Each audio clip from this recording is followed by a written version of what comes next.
मेरे भाई हेमंत सोरेन जी जेल में हैं और मैं जानता हूं कि झारखंड का बच्चा बच्चा हेमंत सोरेन जी से प्यार करता है। प्यार करते हैं कि नहीं करते? कौन कौन प्यार करता है अपने हेमंत सोरेन से? हाथ खड़े करके बताइए। बच्चा बच्चा हेमंत सोरेन से प्यार करता है और मैं जानता हूं इस वक्त आप लोगों के दिल पे क्या गुजर रही होगी।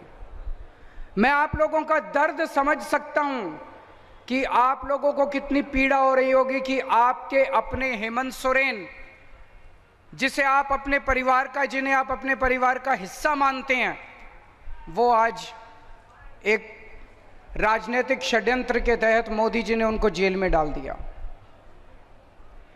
मैं उन्हें अपना भाई मानता हूं। कल्पना जी मेरी भाभी हैं और मैं देख रहा हूं किस तरह से कल्पना जी ने कमान संभाली है और झांसी की रानी बनके ये यहां से झारखंड से मोदी जी को चुनौती दे रही हैं। मैंने बाहर आके सोशल मीडिया पे इनके कई भाषण सुने और मुझे ये लगा कि जिस मंशा से मोदी जी ने मेरे को और हेमंत सोरेन जी को जेल में डाला था, मोदी जी ने ये सोचा था केजरीवाल को जेल में डाल दूंगा, आम आदमी पार्टी बिखर जाएगी, फिर मैं इनके एमएलए खरीद लूंगा, फिर इनकी पार्टी को तोड़ दूंगा, इनकी दिल्ली में सरकार गिर जाएगी, इनकी पंजाब में सरकार गिर जाएगी। उसी तरह उनसे उन्होंने सोचा था कि मैं हेमंत सोरेन को गिरफ्तार कर लूंगा, इनके एमएलए खरीद लूंगा, झारखंड मुक्ति मोर्चा तोड़ दूंगा, इनकी सरकार गिर। उल्टा हुआ भाई साहब, पूरा उल्टा हुआ। जो आदमी गलत काम करता है, अल्टीमेटली एक ताकत है जिसे हम भगवान कहते हैं। भगवान देख रहा है। दिल्ली के अंदर पार्टी के बिखरने की बजाय आम आदमी पार्टी एक परिवार की तरह एक साथ इतनी एकजुट हो गई।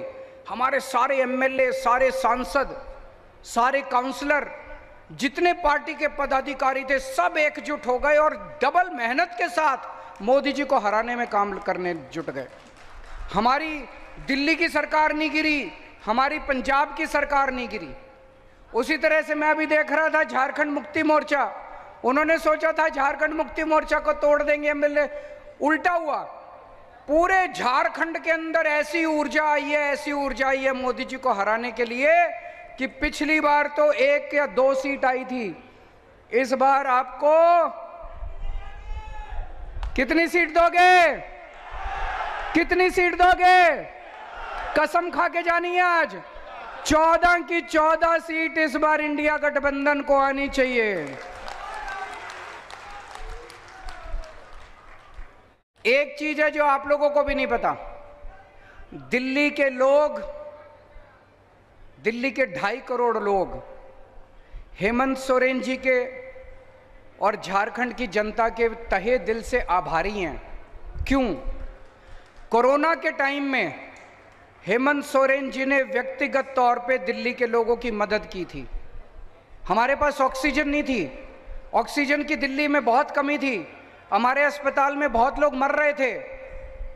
मैंने हेमंत सोरेन जी को फ़ोन किया और उन्होंने तुरंत हाथ की हाथ, क्योंकि झारखंड के अंदर कई सारी ऐसी इंडस्ट्री है, टाटा स्टील है और बहुत सारी इंडस्ट्री है जहां ऑक्सीजन पैदा की जाती है, ऑक्सीजन बनाई जाती है। उन्होंने तुरंत मेरे लिए ऑक्सीजन का इंतजाम किया और दिल्ली के लिए ऑक्सीजन रवाना कर दी। तो आज मैं यहाँ पे हेमंत सोरेन जी को और झारखंड की जनता को, दिल्ली के लोगों की तरफ से संदेश लेके आया हूँ। दिल्ली के लोग हेमंत सोरेन जी को कहना चाहते हैं, we all love you, we miss you.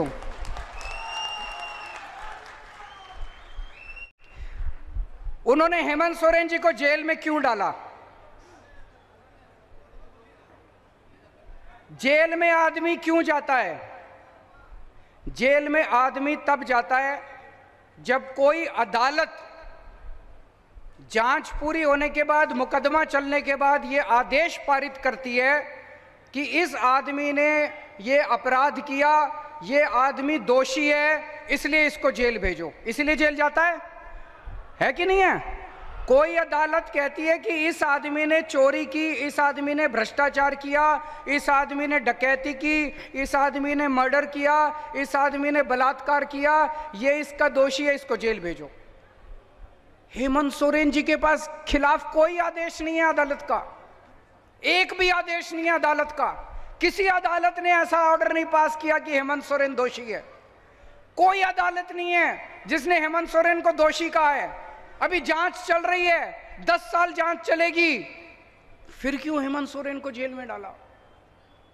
गुंडागर्दी है मोदी की।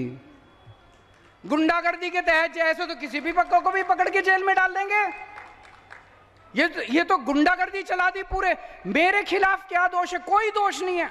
मेरे को किसी अदालत ने दोषी नहीं कहा, मेरे को किसी अदालत ने भ्रष्टाचारी नहीं कहा, किसी अदालत का मेरे खिलाफ कोई आदेश नहीं है। मेरे को पकड़ के जेल में डाल दिया।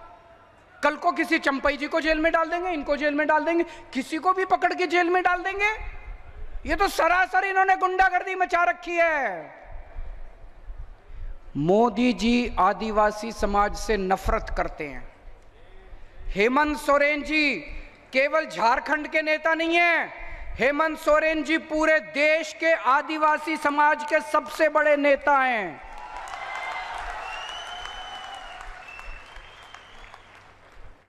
इन लोगों को इतना घमंड हो गया, इतना घमंड हो गया, अपने आप को भगवान समझने लग गए ये लोग। भगवान जगन्नाथ को कौन कौन मानता है? हाथ खड़े करो। भगवान जगन्नाथ को कौन कौन मानते हैं? कौन कौन उनकी पूजा करते हैं? भगवान जगन्नाथ पूरी कायनात के, यूनिवर्स के देवता माने जाते हैं। जगतनाथ, जगन्नाथ, जगतनाथ। कल भारतीय जनता पार्टी के जो सबसे बड़े प्रवक्ता हैं संबित पात्रा, उन्होंने कहा कि भगवान जगन्नाथ मोदी जी के भक्त हैं। मैं समझता हूं ये हंसने वाली बात नहीं है, ये बहुत पीड़ादायक बात है, बहुत दुख देने वाली बात है। ये लोग अपने आप को भगवान जगन्नाथ के भी ऊपर समझने लग गए कि मोदी जी, भगवान जगन्नाथ मोदी जी के भक्त हैं, मोदी जी भगवान जगन्नाथ के भी ऊपर हो गए।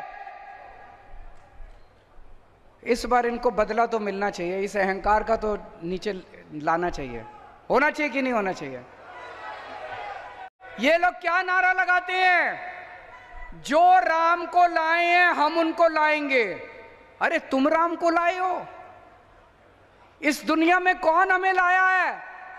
भगवान राम हमें लाए हैं। मैं अगर इस दुनिया में पैदा हुआ तो भगवान जगन्नाथ की वजह से पैदा हुआ, भगवान राम की वजह से पैदा हुआ।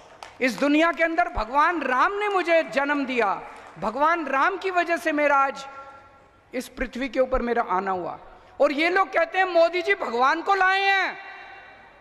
ये क्या बकवास कर रहे हैं? इनके अहंकार को क्या हो गया? इस बार बटन दबा के इनके अहंकार को चूर करना है हम लोगों को। तो मैं आज आप सब लोगों से पूछने के लिए आया हूं, मोदी जी ने देश के पूरे आदिवासी समाज को ललकारा है। मोदी जी ने पूरे आदिवासी समाज को चुनौती दी है कि मैंने तुम्हारे नेता को, सबसे बड़े नेता को जेल में डाल दिया, जो करना है कर लो। चुप बैठोगे क्या? कुछ करोगे? पूरे आदिवासी, पूरी देश के आदिवासी समाज को मोदी जी ने चुनौती दी है, कुछ जो करना है कर लो, मैं तो तुम्हारे नेता को जेल में डालूंगा। 25 मई को और 1 जून को जब वोट डालने के लिए जाओ, इतना बटन दबाना, इतना बटन दबाना कि उसकी आवाज, ये जब बटन दबाते हो आवाज आती है ना, पी, वो आवाज मोदी जी के कानों में गूंजनी चाहिए। वो आवाज अभी जैसे भाई ने बात उठाई, राम मंदिर बना, राम मंदिर का उद्घाटन हुआ, पूरे देश ने जश्न मनाया, हमें भी बड़ी खुशी हुई। हमारे भगवान श्री रामचंद्र जी का मंदिर बना, हमारे इष्ट देवता का मंदिर बना। लेकिन उस मंदिर का उद्घाटन किसे करना चाहिए था? राष्ट्रपति को, प्रधानमंत्री को भी होना चाहिए था, हम इसकी वो नहीं करते। लेकिन उसका उद्घाटन राष्ट्रपति को करना चाहिए था कि नहीं करना चाहिए था? राष्ट्रपति को क्यों नहीं बुलाया? राष्ट्रपति को क्यों नहीं बुलाया? क्योंकि वो आदिवासी है, क्योंकि वो आदिवासी है, इसलिए नहीं बुलाया राष्ट्रपति को। आपका इतना अपमान करते हैं मोदी जी, आपको राम मंदिर में नहीं बुलाते, आपके नेता को जेल में डाल देते हैं। अभी भी अगर चुप रहोगे तो ऐसे ही दमन होता रहेगा। 25